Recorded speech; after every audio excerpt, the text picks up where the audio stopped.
Mundo dos animais. Hoje vamos falar sobre o leão.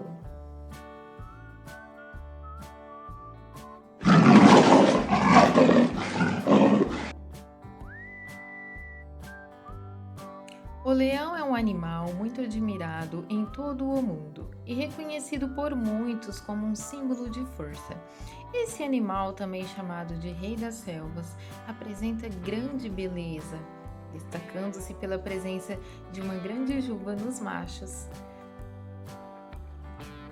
Os leões são felinos que se destacam pelo seu tamanho, sendo considerados o segundo maior felino do mundo, ficando atrás apenas dos tigres.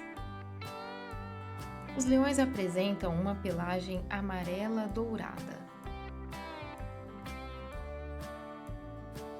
Eles são animais carnívoros, podem se alimentar de quase qualquer animal, incluindo roedores.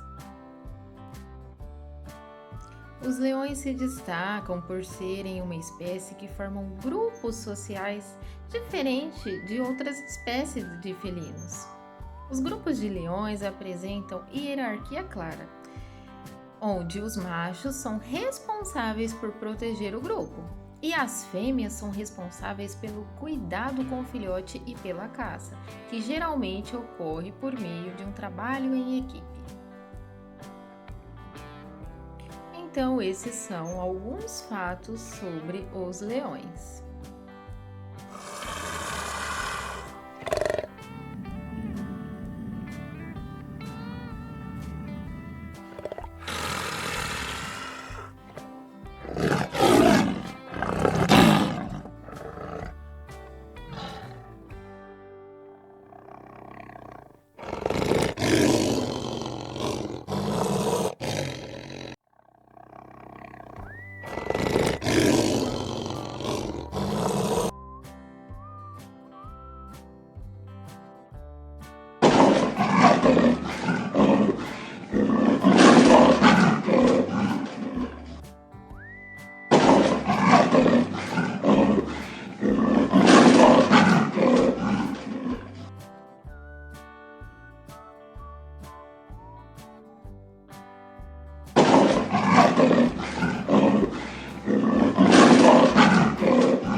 Obrigada por ficar até aqui, se inscreva no canal, deixe seu joinha, até o próximo vídeo.